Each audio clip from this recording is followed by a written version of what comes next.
Oi, gente, como é que vocês vão? Vamos dar continuidade a mais uma aula de atendimento qualificado ao paciente, junto com imaginologia e seguindo dentro daquela etapa dos nossos 10 conhecimentos para ser um profissional completo aí na nossa intervenção, na nossa imobilização ortopédica.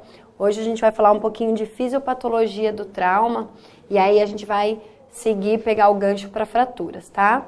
Então, quando a gente fala de fisiopatologia do trauma, é uma aula um pouquinho mais chatinha, porque vai para a parte de bioquímica, vai para a parte de biomecânica, e aí tem uns nomezinhos chatos e é um pouquinho mais maçante. Mas vamos tentar falar de uma forma mais geral para vocês entenderem como é que acontece um trauma. Então, trauma é uma lesão, uma ferida produzida por uma ação violenta física ou química, caracterizada por uma alteração estrutural ou fisiológica de parte ou de todo o corpo, resultando da exposição excessiva de uma energia ou da privação de uma energia essencial. Os pacientes politraumatizados, ou seja, com mais do que uma fratura, do que um trauma no corpo, queimados ou em pós-operatório de grandes cirurgias, representam os chamados pacientes críticos, com respostas fisiológicas com grandes mudanças hemodinâmicas e metabólicas, no sentido de preservar o órgão vital e assim a vida. Por que acontece? Como assim respostas fisiopatológicas com grandes mudanças hemodinâmicas e metabólicas? Porque o nosso corpo ele responde de forma fisiológica a qualquer ação sofrida nele. Tanto, um exemplo, questão funcional, a nossa parte funcional, o nosso dia a dia. A gente precisa caminhar, e para a gente caminhar, o nosso corpo exerce reações para essa ação da deambulação. E para ela fazer um caminhar em cima de uma lesão, de um trauma, ela tem que desenvolver uma parte metabólica, uma parte hemodinâmica muito diferenciada. Ela passa por muitas mudanças para poder compensar aquela lesão, para poder responder àquele trauma, tá? Então, a gente tem toda uma descaracterização da função normal, do metabolismo normal, da parte hemodinâmica normal, para tentar o nosso corpo responder àquela situação. Tá? Então, por isso, fisiopatologia, porque muda anatomicamente e internamente a parte de sistemas completamente quando a gente sofre esse trauma ou quando a gente simplesmente está andando. Para a gente andar, a gente precisa desenvolver reações de peso, reações de estabilidades. E para a gente fazer isso em cima de um trauma, a gente tem 1000 mudanças acima disso, tá? Então, a gente tem algumas fases na fisiopatologia do trauma, a gente subdivide em algumas fases, tá? E essa fase vem uma resposta metabólica. Dentro da resposta metabólica, a gente tem a fase do fluxo e a fase do refluxo. Na fase do fluxo, a resposta metabólica, vamos lá. Esta fase ocorre imediatamente após o trauma, perdurando entre 24 a 48 horas, e 48 horas. Na fase do fluxo, da resposta metabólica ao trauma, caracterizada pelo choque hipovolêmico, tá? É uma fase de pré-reanimação. O que é um choque hipovolêmico? O que é volemia? E volemia é a parte de perda de líquido do nosso corpo. Como é que a gente pode perder o líquido do nosso corpo? Sangue, né? Perda de sangue. Perde parte líquida do corpo, perde volemia do corpo, fase hipovolêmica, choque hipovolêmico. O corpo responde a essa perda normal de líquido do corpo reagindo na forma de choque, tá?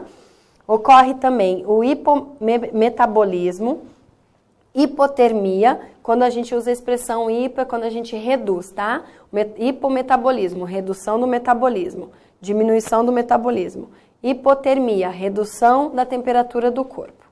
Diminuição das necessidades calóricas, produção normal de glicose, açúcar, catabolismo proteico leve, hiperglicemia, olha lá, agora é hiper, acima, a mais, tá?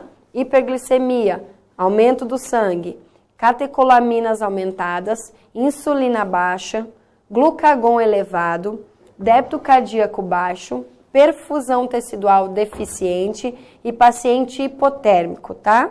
Então, tudo isso acontece na fase pré-reanimação, na fase de fluxo, na fase de resposta metabólica da fisiologia do trauma.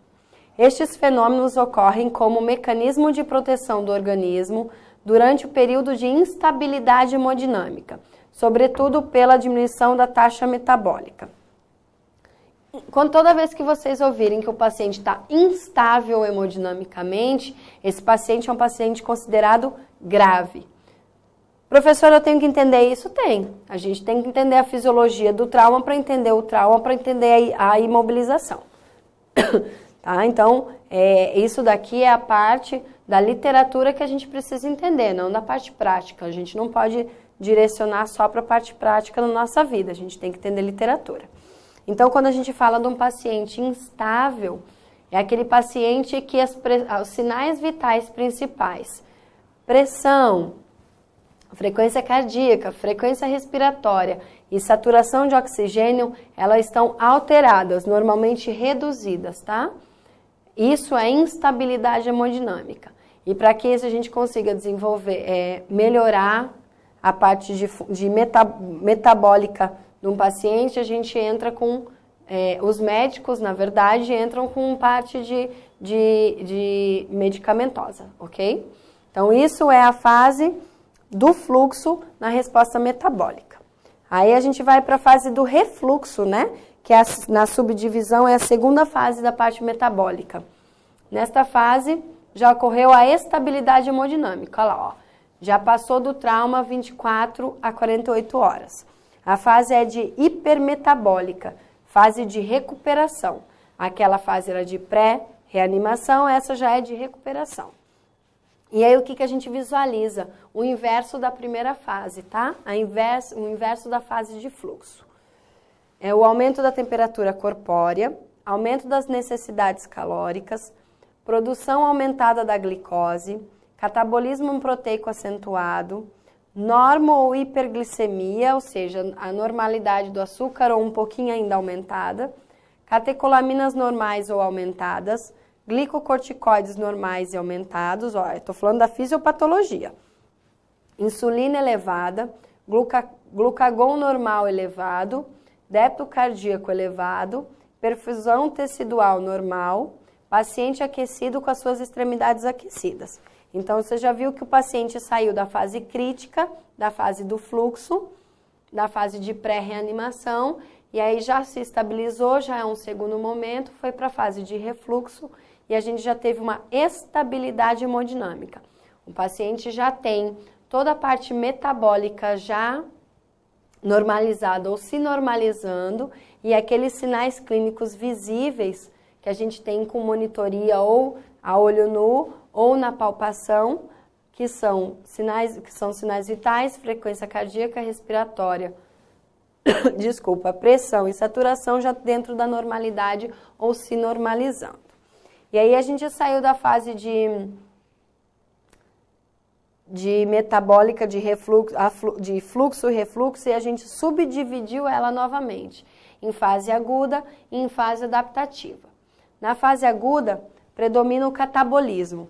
Os hormônios relacionados ao estresse catabólico, glicocorticoides, glucagon e catecolaminas, elas associam-se a mediadores como citocinas e eicosanoides. Fisiológico, tá? A gente está estudando fisiopatologia, um pouquinho chata essa fase. Os mediadores da fase do refluxo, que é a fase aguda, são as citocinas e as eicosanoides. E as citocinas, elas são polipeptídeos que produzem efeito paraclínico. O que é isso? As suas ações, elas ocorrem no tecido onde estão sendo produzidos. Agem na modulação aguda da função imunológica, modulação da resposta circulatória ao estresse e a produção de óxido nítrico. Tudo isso para a gente estabilizar o paciente, tá? Desculpa, estou voltando. Voltando lá, a gente falou agora das citocinas e a gente vai falar da eicoisonoides, tá? São diversos tipos. E aí esses eicoisonoides, eles variam conforme o local da produção. E aí a gente tem alguns nomes e algumas produções. Alguns são produzidos por plaquetas, para a gente estar podendo estabilizar na questão de ação vasoconstritora e plaquetária. Outros na parte de endovascular, na vasodilatação e inibição plaquetária. Outros na fase de mastóide, na atuação da vasodilatação e broncoconstrição. Alguns na produção de macrofásicos e leucócitos, então ele vai todos atuar na broncodilatação e aumentação da permeabilidade vascular. Alguns na musculatura lisa do pulmão e do útero, tá? Na ação de vasoconstrição. E alguns na plaquetas na agregação plaquetária. Então, todos têm função específica para a gente fazer a estabilização do paciente naquela parte de fisiopatologia do trauma, tá? Para estabilização justamente do metabolismo, da parte metabólica, para readaptação, melhoria, e aí vem para nossas intervenções. E aí a gente saiu da resposta, lembra? Primeira divisão, resposta metabólica e resposta neuroendócrina. Então, a gente saiu da parte metabólica, a gente está indo para a resposta neuroendócrina. A estimulação do sistema simpático, cursando com o aumento da epinefrina e noropinefrina na medula adrenal e terminações simpáticas, que vão atuar no metabolismo dos hidratos, do carbono, lipídios e proteínas. Gente, eu não vou estar entrando em detalhes, mostrando para vocês o que é epinefrina, hiponefrina, tentando mostrar para vocês como é que a gente vai fazer esse metabolismo dos hidratos, porque isso é uma aula de bioquímica, de biofísica, e a gente vai para outra função que não é que eu quero pincelar aqui para vocês.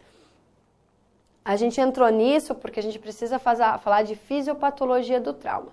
Quando a gente fala de fisiopatologia, que são as alterações do corpo humano na hora de um trauma, a gente precisa entender só um pouquinho de onde vem essas alterações, tá? Então, aí eu pincelei para vocês. E aí a gente tem outro tipo de resposta, metabólica, a falada, agora e a citocínica. Esta resposta ocorre quando as glicoproteínas produzidas por células imunes sistêmicas e têm ação parácrina, potencializando a resposta inflamatória. Contudo, a produção crônica das citocinas leva ao gasto muscular e até a caquexa. O que é caquexa? Aquela pessoa que está desnutrida, que você olha para ela e você se assusta porque ela está magra demais, desnutrida demais, tá? No período adaptativo da resposta metabólica ao trauma, o tecido muscular entra em catabolismo e fornece os aminoácidos para a gliconeogênese e a síntese hepática das proteínas. A excreção ureica do nitrogênio cresce de acordo com a severidade do trauma e a perda de massa muscular e desnutrição. Consequentemente, ocorre a perda da função orgânica, da força orgânica e imunossupressão, gerando maior número de complicações e maior tempo de hospitalização. E quando você vê aquele paciente com trauma, com politraumas, e você não entende como aquele paciente passou. Um passou 5 horas no hospital com aquele trauma, outro passou 5 semanas, outro ficou bem mais tempo. Isso daí é uma resposta citocínica ao processo de fisiopatologia do trauma do corpo. Então, cada metabolismo, ele tem uma resposta a um trauma. E ele é variável. Não significa, cada um consegue se adaptar melhor àquele trauma, responde de forma melhor ao trauma, responde melhor a forma com que está se evoluindo a parte medicamentosa. Então, cada resposta é única, não dá para generalizar.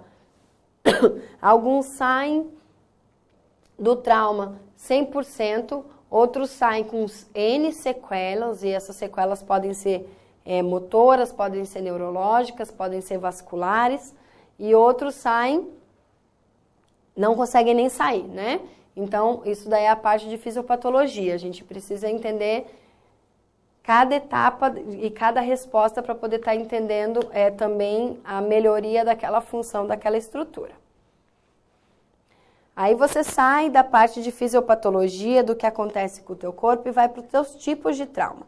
A gente tem, que aí é uma forma mais tranquila agora da gente estar falando sobre o tema. Então, a gente tem alguns tipos de trauma e algumas classificações. Então, o trauma ele pode ser classificado de acordo com o seu mecanismo, podendo ser contuso ou penetrante, mas a transferência da energia e a lesão produzida, elas são semelhantes. Então, o tipo de lesão e a forma como que ela sofreu, ela é igual. E a única diferença é esse tipo de trauma, ele diferencia justamente pela perfusão da pele. A forma como foi gerado, o trauma como foi gerado, a lesão, a energia gasta, é tudo igual. E aí, o trauma ele é subdividido como é que ocorreu na questão da pele, tá? Então, ali, ó, trauma fechado ou trauma contuso. A gente escuta na prática mais trauma contuso. É resultante do impacto do corpo contra uma superfície ou de um processo de desaceleração intensa e rápida. Trauma aberto ou penetrante, produzida por uma cavidade permanente, pela passagem de um objeto através do corpo. Olha lá, ó. O trauma fechado e o trauma contuso, ele não teve a perfuração, não tem a cavidade exposta, tá? A cavidade aberta, a cavidade exposta. E o trauma já penetrante, existiu um material que expôs. Não obrigatoriamente o material que expôs, que perfurou, tá lá ou não. Ele pode estar lá atravessado ainda e você vê a situação do impacto do trauma logo realizado, ou ele pode ter simplesmente perfurado e ter saído e você vê lá o orifício de entrada e saída. Isso ainda significa um trauma aberto ou um trauma penetrante. Aí falando um pouquinho de cada um, o trauma contuso ou trauma fechado, ele ocorre quando há transferência de energia entre uma superfície corporal extensa, não penetrando na pele. Então, existem dois tipos de força envolvidas no trauma contuso, tá? O cisalhamento e a compressão. O cisalhamento acontece quando há uma mudança brusca de velocidade, deslocando uma estrutura ou parte dela, provocando uma laceração. E a compressão é quando o impacto comprime uma estrutura ou parte dela sobre uma região, provocando a lesão em si. Então, o cisalhamento de uma pele é justamente quando você tem uma laceração, você tem aquela esfoliação na pele. Isso é um trauma por cisalhamento, dentro de um trauma contuso, dentro de uma subdivisão de tipos de trauma. Quando você já tem aquela ferida aberta, aquela lesão exposta, aquela ferida aberta, isso já é por compressão, tá? Dentro de um trauma contuso, dentro do tipo de trauma, dentro da fisiopatologia. São tudo subdivisões num processo de entendimento. Trauma penetrante ou aberto tem como característica a transferência de energia em uma área concentrada e com isso há uma pouca dispersão de energia provocando laceração da pele. Podemos encontrar objetos fixados no trauma penetrante, aquilo que eu falei de forma anterior. O objeto ainda pode estar lá na lesão. As lesões não incluem apenas os tecidos na trajetória do objeto, tá? Deve-se suspeitar de movimentos circulares no movimento penetrante. Quando eu falo de que não inclui apenas os tecidos, aí já vem um trauma com a sua fisiopatologia um pouco mais agravante. Porque já aí penetrou pele, já penetrou sistema muscular, já penetrou sistema articular ou ósseo, dependendo da região, e aí você já tem uma forma diferente como o organismo vai reagir. A fisiopatologia desse trauma, ele já vai ser muito diferente e muito mais grave do que a fisiopatologia de como é que o corpo vai reagir naquele trauma contuso, naquele trauma fechado, tá? Então, tem que entender também isso. o que a gente precisa observar mais em um, observar mais no outro, dependendo do tipo desse trauma. É óbvio, isso daqui é uma aula de fisiopatologia, a gente não vai levar isso para o nosso dia a dia de atendimento, até porque não somos nós a porta de entrada para a recuperação desse trauma, tá? A porta de entrada para eles, primeiro é o SAMU, que vai atender os primeiros pedidos, socorros, os primeiros pedidos para esse paciente. E aí a porta de entrada vai ser do médico, que vai estar lá à frente, na entrada da emergência do hospital. Dependendo do tipo de trauma, aí vai para o centro cirúrgico e aí vai pode ser que nem chegue a nós, mas a gente precisa entender essa parte do estudo. E aí, cavitação, mudando um pouquinho, quando um objeto sólido colide com o corpo humano ou quando o corpo humano atinge um objeto estacionário, ou seja, um objeto parado, formando-se espaços transformados em cavidades. E aí a gente pode ter tanto a cavidade na forma permanente, no trauma penetrante, quanto a cavitação no trauma contuso, no temporário. A temporária, formado no momento de impacto, podendo retornar dependendo da elasticidade do tecido, causado por estiramento. Olha lá, outra subdivisão. E a permanente, também causado por momento de impacto e é causado por compressão ou laceração dos tecidos. Também causado por estiramento, porém não volta ao seu estado normal, tá? Ela é permanente. A diferença é justamente elasticidade. Um responde e reage de forma que retorna à posição normal, às condições normais do trauma, e essa permanente ela tem um impacto maior, provavelmente é o tipo de trauma que vai para um centro cirúrgico e requer toda uma outra parte de intervenção, tá? As forças que provocam os traumas ortopédicos podem atuar em algumas formas. Sobre a pele, sobre as articulações, músculos e ossos e em todos os tecidos de uma vez só, dependendo da duração e intensidade que atuarem sobre elas. E a gente vai ver agora um pouquinho de como é que são esses traumas, dependendo da região afetada. Trauma sobre a pele, ferimento e contusão. É a abertura da pele ou demais tecidos. Também chamamos de solução de continuidade. O ferimento pode ser perfurante, cortante, pérfuro, cortante ou abrasivo. Contusão é o trauma aos tecidos em que não há solução de continuidade da pele. Tá? Então, o trauma sobre a pele reage dessas duas formas. Sobre as articulações, a gente tem entorse e lesão ligamentar. O entorse é uma lesão nas estruturas ligamentares em torno de uma articulação provocada por uma torção ou tração, ocasionando distensão dos tecidos sem causar ruptura. Lesão ligamentar é uma lesão nas estruturas ligamentares em torno de uma articulação provocada por uma tração ou torção, ocasionando uma ruptura nos ligamentos, tá? Luxação é uma lesão articular cujas superfícies que compõem perderam o contato anatômico. E aí a gente tem alguns tipos de luxação. Traumática, congênita e espontânea. Eu não vou estar falando sobre luxação, mas é interessante que a gente entenda o conceito de luxação, porque dentro da imobilização ortopédica, que é realmente a nossa área atuante, a gente pode pegar não só fratura, né? Não só trauma aberto, trauma fechado, mas a gente pode pegar a luxação também. E aí, como é que a gente faz a intervenção ortopédica numa luxação? Somos nós. A gente pode fazer de forma de tração, a gente pode só fazer a escolha de faixa ou bandagem, e aí não entra gesso, e aí não entra um apoio na hora de fazer uma fixação interna ou externa dentro do centro cirúrgico. Então, a luxação também é um critério a gente ser estudado, porque faz parte do nosso dia a dia, tá? A gente precisa entender o que é uma luxação e como atuar nessa luxação. E aí os traumas sobre os músculos. Então a gente tem espasmo muscular, ocorre uma contratura permanente do músculo após o trauma, distensão muscular, ocorre um estiramento da fibra muscular sem rompê-la, e ruptura muscular quando a gente tem a ruptura dessa fibra muscular. Trauma sobre os ossos, aí vem as fraturas. É a interrupção da continuidade óssea sendo definida de acordo com o tipo e extensão. Então, ela pode ser incompleta, fechada e exposta, tá?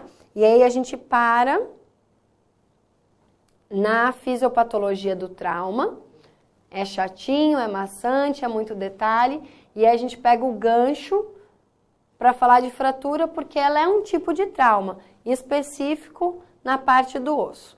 Então, ficou aqui a parte de fisiopatologia, vai estar dentro do material complementar de vocês mais detalhes, e aí é de forma completa, os detalhes total da fisiopatologia.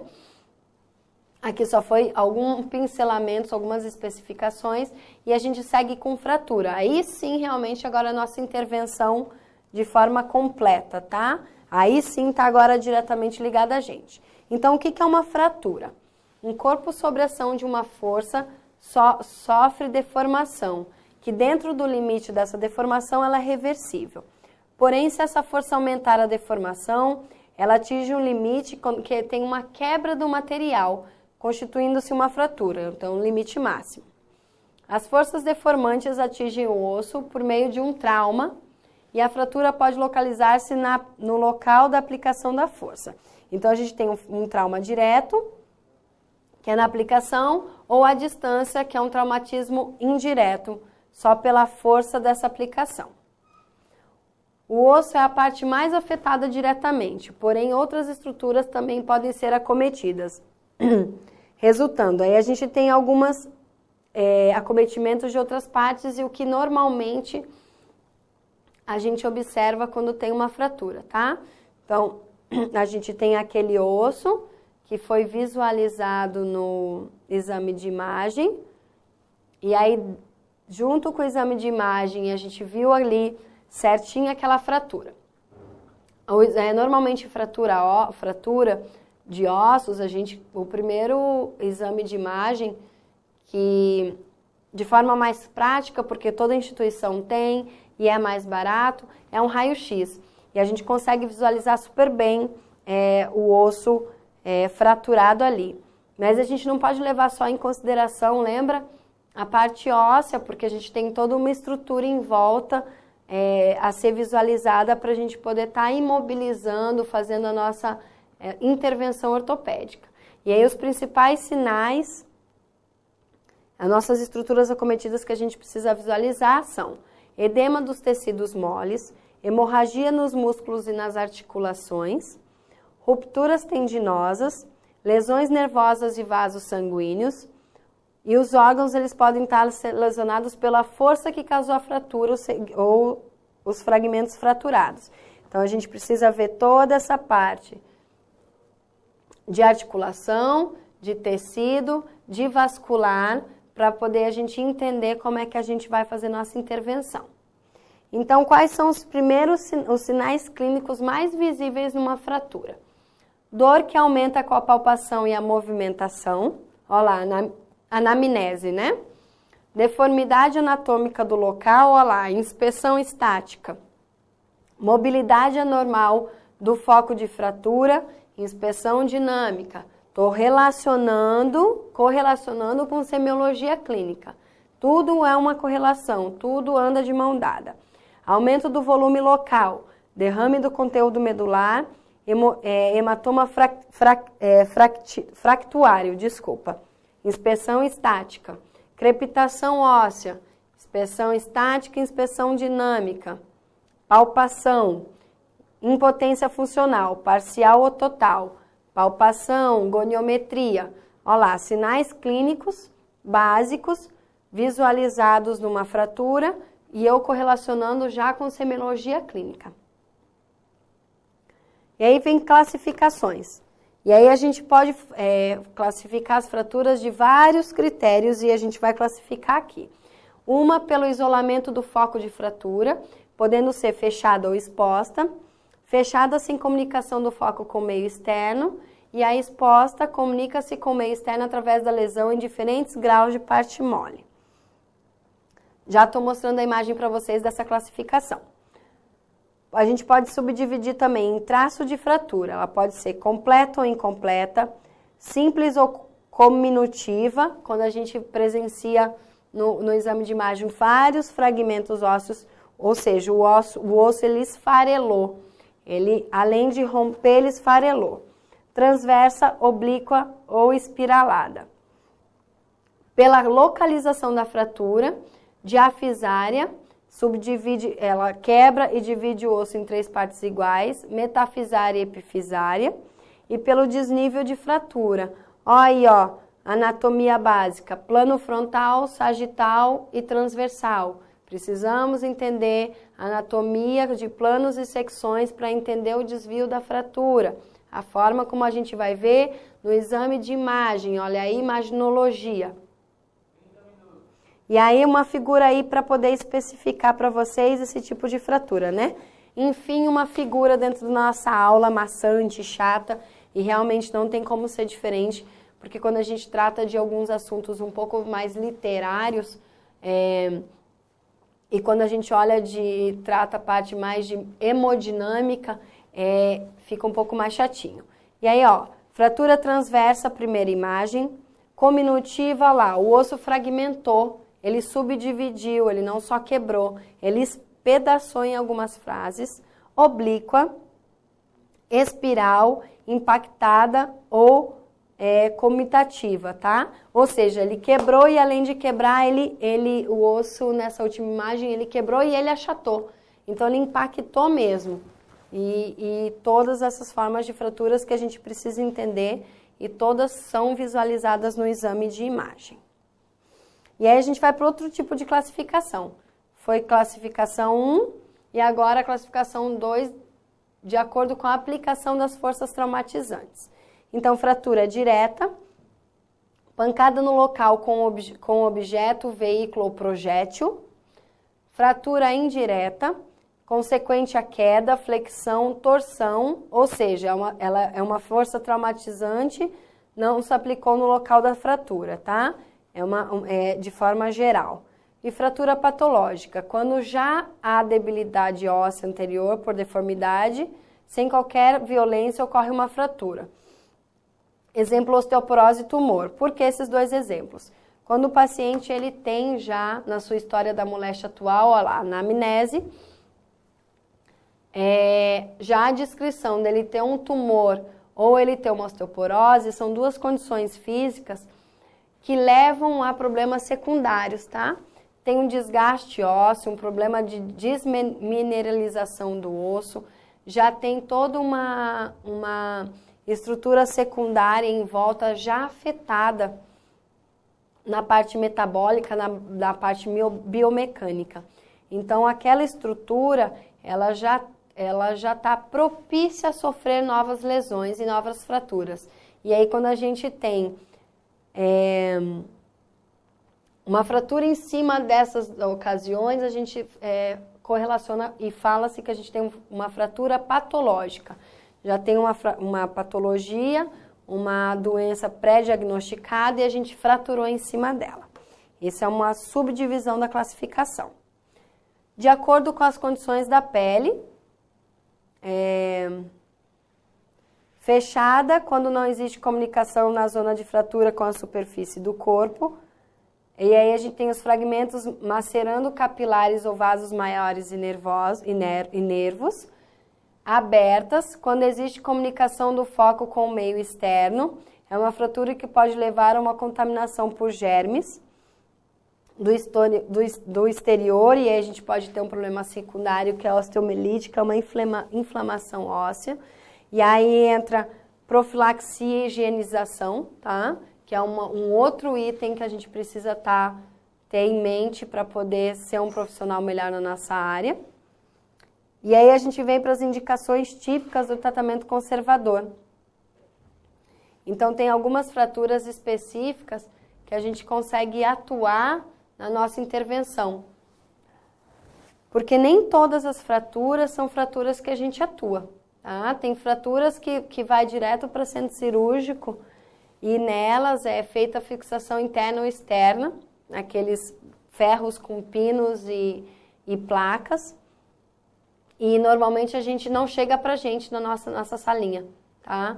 Normalmente, dependendo, se você for um profissional que aquele médico confia, às vezes ele pode te chamar para o centro cirúrgico para você observar e para você entender melhor, ou até às vezes para você estar ajudando na imobilização do membro para poder fazer a intervenção ortopédica, cirúrgica no caso. Mas algumas fraturas a gente faz um tratamento conservador, que é gesso, tala, e aí é realmente a parte clínica e parte prática do que a gente atua. E algumas são fraturas incompletas e sem desvios. Lembra a subdivisão, eu mostrei para vocês atrás. Fraturas fechadas, diafisárias e metafisárias em crianças. Fraturas diafisárias em tíbia em adultos e sem desvio. Fraturas da coluna vertebral sem estabilidade ou sem grandes achatamentos, porque daí já parte para a parte de sistema neurológico com alteração de nervos, e aí precisa ter um neurologista dentro da equipe. E fratura de colis clássica, aquela de mão, que é uma fratura clássica, que é o que mais a gente vê. Isso são intervenções típicas do tratamento conservador. Consolidação. A gente precisa entender o que é uma fratura, tipos de fratura, e a gente precisa entender como é que ela consolida, como é que ela repara, tá? Para poder entender qual é a fase posterior à nossa intervenção. Para poder entender como é que fica a estrutura depois de ser feita a imobilização. E por que a gente está aí dentro também? Porque quando a gente faz a intervenção ortopédica, quando a gente imobiliza uma estrutura, a gente precisa ser responsável por ela. Então, a gente precisa dar orientações àquele paciente de o que fazer, o que não fazer, quais são as fases que ele vai passar, o que ele vai sentir. E para isso a gente precisa entender a consolidação dessa fratura. É um processo histológico de reparação de uma fratura nas diversas fases após o traumatismo. Então, ela pode ser dividida em 5 fases distintas: hematoma, proliferação celular, calo ósseo, consolidação e remodulação. Falando um pouquinho de cada uma. A fase de hematoma, no momento da fratura, há o rompimento dos vasos sanguíneos e derrame de sangue na superfície da fratura ao seu redor. Temos hemorragia e formação de coágulos entre 12 e 14 horas do trauma. Aí a gente vai para a proliferação celular. Então, uma fase de proliferação de células ósseas procedentes da superfície profunda do periósteo, tá? Uma fase de recuperação. Passando dela, vai para calo ósseo. Às vezes a gente vê essa questão de calo ósseo, pacientes que fizeram uma fratura de um segmento do corpo, não sentiram grandes sinais e sintomas, deixaram para lá, e aí a gente percebe uma deformidade na nossa inspeção estática, na nossa palpação, dentro da semiologia clínica, dentro da nossa consulta, dentro da nossa entrevista, e a gente observa que tem uma estrutura, um contorno já diferente, uma fratura não consolidada de calo ósseo. Ela formou, ela se adaptou àquela fratura sem uma intervenção ortopédica, sem uma imobilização. E é a fase do calo ósseo. À medida que o tecido medular cresce em cada fragmento, as células básicas dão origem a osteoblastos e condroblastos, formando um tecido cartilaginoso. Os osteoblastos depositam-se na matriz, sendo impregnados por sais de cálcio, formando o calo primário, massa dura ao redor do foco da fratura. Isso é uma fase de consolidação, mas às vezes para por aí por falta de assistência técnica também, tá? Fase de consolidação, a formação imatura do calo primário se transforma por ação de osteoblastos, originando-se o calo secundário. E fase de remodulação, com os meses o osso se reforça e a cavidade medular se reforma. É um processo lento e contínuo ao longo da vida. Em crianças, a remodulação é tão perfeita que não se observa em raio-x. Por que eu botei exemplo de criança? Porque a criança tem aquela... Recém-nascido criança, até uma certa idade, ela tem aquele osso que a gente chama osso em galho verde, que é mais difícil de fraturar, porque ela não tem toda uma consolidação óssea, toda uma formação mineral óssea satisfatória, porque ainda está em crescimento.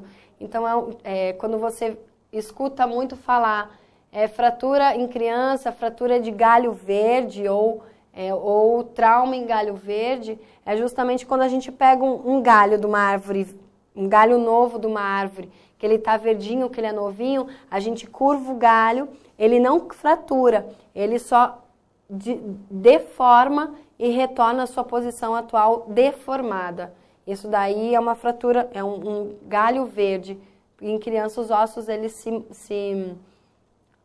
existe essa metáfora justamente porque ele se permite ser dessa forma, ele tem toda uma trajetória dessa forma. E aí a gente vai para o tratamento, né? A gente entendeu o que é uma fratura, os tipos de fratura, a gente entendeu como é que consolida essa fratura e a gente vai tratar essa fratura. Os principais fundamentos, os principais princípios fundamentais que regem o tratamento da fratura são redução, imobilização, conservação da função e reabilitação. A gente entra aí, ó, na imobilização, tá? E na conservação da função. A redução normalmente é a parte médica, ou a gente tá junto nessa parte médica, e aí vem para imobilização e vem para desculpa, conservação da função, entra a gente na hora de imobilização do gesso. Na imobilização de um osso fraturado, objetiva-se prevenir. Ó, o que a gente precisa? Prestar atenção para não levar a problemas secundários pós-imobilização. Deslizamentos e cavalgamentos do fragmento ósseo, repouso de um segmento, contenção dos fragmentos, proporcionar correta e rápida consolidação de fraturas e aliviar a dor. Professora, como é que a gente faz tudo isso? Toda imobilização ele tem técnicas de imobilização. Lembra que eu trouxe para vocês como é que a gente coloca um gesso, como é que forma a colocação do gesso, como é que é a imobilização de cada segmento do corpo para poder movimentar esse segmento, para poder posicionar esse segmento na hora da sua imobilização, é dessa forma. Então, a gente tem que ter todo esse cuidado para poder fazer essa imobilização e tentar entender que se a gente não seguir essas etapas, a gente vai ter lesões secundárias. Teoria da imobilização. As técnicas de imobilização funcional são decorrentes da utilização do conhecimento de anatomia e biomecânica, lá, ó. Fisiopatologia, biomecânica, mecânica do movimento, tudo isso faz parte. É a limitação, contenção e inibição de um movimento que provoca dor, deixando outras livres. Podem ser utilizadas multidisciplinariedade. A gente trabalha de mão dada, né? Ortopedista, traumatologista, enfermeiro, fisioterapeuta, tudo isso faz parte de uma teoria de imobilização. E aí, para a gente finalizar essa imobilização, a gente tem mais ou menos os mesmos cuidados da parte de imobilização mesmo. Prevenir deslizamentos ou angulações de fragmentos e manter o alinhamento correto, conservar a imobilidade e repouso, aliviar a dor, prevenir e corrigir deformidades, auxiliar a cura e dar suporte à parte afetada. Por quê, professora? Porque se a gente não cuidar dessa conservação de imobilidade, se a gente não alinhar de forma adequada, se a gente não posicionar o membro de forma adequada na hora de imobilizar, a gente não vai ter um alinhamento dessa fratura, a gente não vai ter a proximidade de um osso com o outro na hora de junção desse gesso, e aí a gente vai passar 30, 60 dias com gesso, quando foi tirar e foi para o exame de imagem, o que a gente fez, ó, não serviu de nada, piorou. Vai ter que fazer uma intervenção secundária, porque a nossa intervenção primária foi mal feita, mal posicionada, mal imobilizada, não seguiu as técnicas, não observou detalhes, não observou sinais clínicos, tá? Tipos de imobilização, ó lá. Gesso, enfaixe, esparadrapagem e talas, tração contínua, cutânea e transesquelética e fixação cirúrgica. A gente já falou um pouco de cada um desses, tá? Cuidados, posição funcional. O que é posição funcional? Aquela posição adequada para a imobilização. Presença de pulso, ó lá, sinais clínicos, anamnese.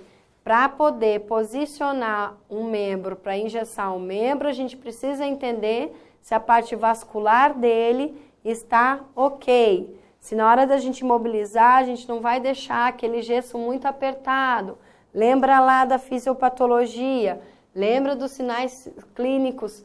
Às vezes a gente imobiliza um membro, quando a gente chega para a gente aquele membro lesionado, com trauma, para a gente imobilizar, ele não está com a sua funcionalidade normal, com a sua estrutura normal, ele está inchado, ele está roxo. E a gente imobiliza em cima de um edema, em cima de um vascular já com déficit. E a gente deixa muito apertado, a gente vai piorar essa questão vascular. A gente deixa muito frouxo, a gente não vai solucionar esse trauma. É bem cheio de detalhes aí, não é uma simples colocação mecânica, não. Presença de ferimentos, a gente precisa entender como é que vai ficar esse ferimento posterior, para a gente não ter perda de estrutura. Compressão, não aplicar ataduras sobre tensões. Posições comuns, aí eu trouxe para vocês a critério de conhecimento e de uma forma mais geral.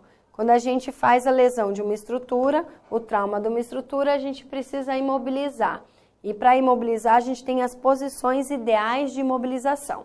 Olha lá, ombro em adução em relação ao tronco, cotovelo em flexão a 90 graus, punho em posição neutra, dedos em semiflexão, quadril com 15 graus de flexão e 5 graus de abdução, olha os detalhes.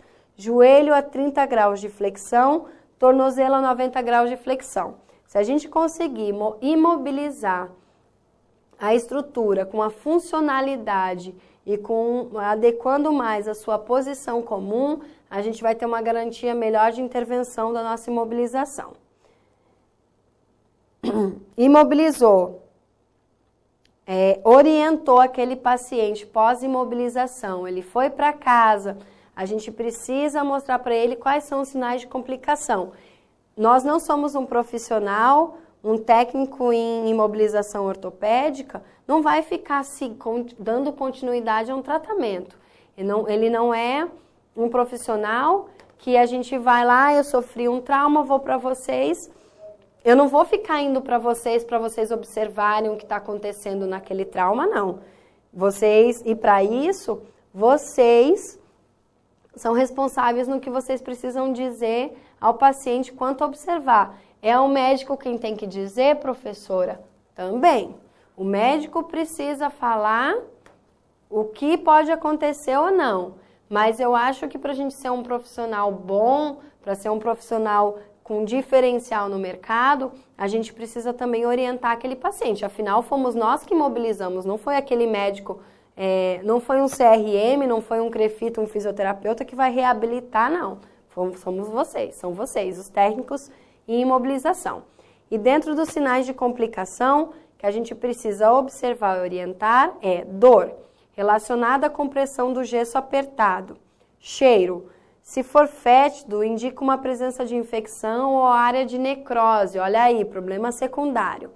Ausência ou diminuição de sensibilidade ou motricidade. Motricidade ou movimento. Sensação de alfinetada ou queimação, indicando compressão nervosa. Olha aí. Anatomia, sistema vascular, sistema linfático. Imobilização inadequada. Edema, palidez, cianose e alteração de temperatura das extremidades. Sinal de comprometimento neurovascular, síndrome de Volkmann. Essa síndrome de Volkmann é rara? Não. Professora, no teu dia a dia, eu sou fisioterapeuta, gente. Eu trabalho com urgência e emergência e trabalho em UTI, eu sou intensivista. Já vi sinais de aplicação errada? Já vi. Às vezes o paciente teve um trauma, fez uma imobilização, teve um outro trauma ou sofreu algum tipo de patologia que precisou ir para um hospital. Aí eu entro, o fisioterapeuta entra. A gente observa esses sinais de complicação, tá? Então, é visível os sinais de complicação em qualquer âmbito da área da saúde. E vocês precisam visualizar. Já vi várias vezes sinais de Walkman em pacientes quando a gente tira, às vezes, problema secundário, má colocação. Óbvio, quando você é um profissional que cuida, que tem todos os critérios para imobilização, que é um profissional completo que faz orientação, às vezes também o paciente, aquela pessoa que você imobilizou, não leva em consideração nada que você fez. Ou está observando o que você falou, mas também não está levando em consideração. Aí é aquela questão de eu fiz o máximo como profissional também, né? Tem isso. E aí, para finalizar, e terminando com esses sinais, e para finalizar essa aula, o que a gente precisou entender? E o que eu dei de exemplos em alguns slides? Fisiopatologia, entender a anatomia, entender como é que funciona, entender como é que funciona, soube subclassificar, subdividir o tipo de fratura, entendeu quais são os sinais clínicos do paciente que chegou com essa fratura para a gente, para imobilização simples, entendeu como é que funciona anatomicamente, fez uma boa anamnese, fez um bom exame clínico, entendeu a parte de goniometria, de movimento, posicionou de forma funcional, imobilizou, fez o uso correto da técnica de imobilização, orientou adequadamente quanto ao processo que ele vai passar de consolidação, ao processo, as fases de tratamento, de consolidação daquela região. O que apareceu de sinais clínicos posterior à imobilização? Orientou? Ótimo. A gente fez a nossa parte, a gente seguiu a nossa linha de pensamento e de conduta e de técnicas e a gente está respaldado quanto ao que a gente fez. Hoje, a gente precisa entender tudo isso para ser um profissional 100% dentro do que a gente se propõe a fazer e garantir que ele saiu dali muito bem atendido. Garantir que ele saiu dali com todas as nossas bases muito bem adaptadas. A gente teve a base fisiológica, a base de intervenção de avaliação, de anamnese, de exame clínico. A gente posicionou e mobilizou e a gente segue com orientação e segue tranquilo na nossa condução, nas nossas intervenções. Então, muito obrigada. Fica aí mais algumas dicas para vocês para a gente seguir uma imobilização de forma adequada. E até mais!